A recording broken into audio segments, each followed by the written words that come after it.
അസ്സലാമു അലൈക്കും വറഹ്മത്തുള്ളാഹി തആല വബറകാതുഹു.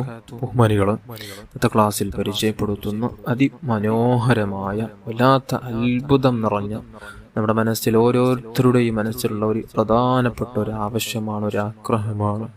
മുത്തുനബി സ്വല്ലല്ലാഹു അലൈഹി വസല്ലമ തങ്ങളോട് നമുക്ക് വല്ലാത്ത മുഹബ്ബത്ത് ലഭിക്കണം, എന്തെന്നില്ലാത്ത സ്നേഹം ലഭിക്കണം. തങ്ങളും നമ്മെ സ്നേഹിക്കണം, നമ്മുടെ സ്വഭാവം നന്നാവണം. നമുക്കുള്ള എല്ലാ വേണ്ടാത്ത സ്വഭാവങ്ങൾ, മോശപ്പെട്ട സ്വഭാവങ്ങൾ, ആളുകൾക്ക് വെറുപ്പുണ്ടാക്കുന്ന വാക്കുകൾ, എല്ലാത്തിലും നമുക്ക് ശുദ്ധരായി നല്ലൊരു ജീവിതം ലഭിക്കും. തായ തങ്ങളെ നമുക്ക് ഉറക്കിൽ കാണും, തങ്ങളോടുള്ള ഹബ്ബ് വർദ്ധിച്ചു കിട്ടും, തങ്ങൾ നമ്മെ സ്നേഹിക്കും. അതിനു പറ്റിയ നല്ലൊരു സ്വലാത്ത് മഹാന്മാർ നമുക്ക് പഠിപ്പിച്ചു തരാണ്. ഈ സ്വലാത്ത് എനിക്ക് എൻ്റെ ഉസ്താദ് അവിടെ നിന്ന് പഠിപ്പിച്ചു തന്ന സ്വലാത്താണ്. നിങ്ങൾക്കും ഞാനിത് ഷെയർ ചെയ്യുകയാണ്.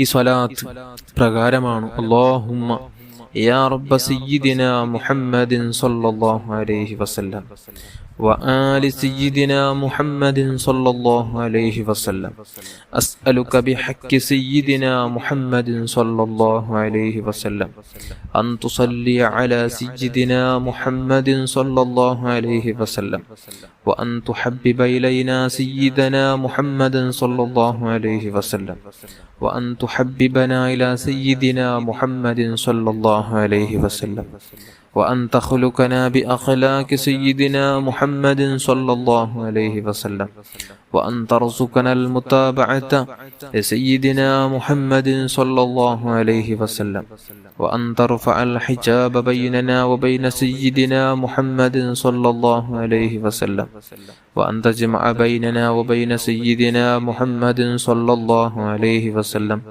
في الأول والآخر والظاهر والباطن والسر والعلانية واليقظة والمنام والحياة والممات في الدنيا والآخرة بلطف وعافية آمين. ഈ സ്വലാത്ത് പ്രാർത്ഥനയോടൊപ്പമുള്ള ഒരു സ്വലാത്താണ്. നമുക്കത് ദിവസം ഒരു തവണയെങ്കിലും പതിവാക്കണം. അല്ലാഹു തൗഫീഖ് തരട്ടെ. നമ്മുടെ മജ്ലിസിൽ കൂടുന്നവർക്ക് ആ ഭാഗ്യം ലഭിക്കാറുണ്ട്. ഒരു തവണ നമ്മുടെ മജ്ലിസിൽ അത് ചൊല്ലാറുണ്ട്. അല്ലാഹു എല്ലാം കബൂൽ ചെയ്യട്ടെ. പരിശുദ്ധ റബീഉൽ അവ്വൽ മാസം കടന്നു വരികയാണ്. എല്ലാവരും സ്വലാത്തുകളെ കൊണ്ട് ധന്യമാക്കണം, നാവിനെ പച്ചപ്പ് വരുത്തണം. ധാരാളം സ്വലാത്ത് ചൊല്ലി എല്ലാ നിലക്കും നമുക്ക് നന്നായി ദുനിയാവും ആഖിറവും വിജയിച്ചു കിട്ടുന്ന സജ്ജനങ്ങളെ കൂട്ടത്തിൽ അല്ലാഹു എല്ലാവരെയും ഉൾപ്പെടുത്തട്ടെ. ആമീൻ യാ റബ്ബൽ ആലമീൻ.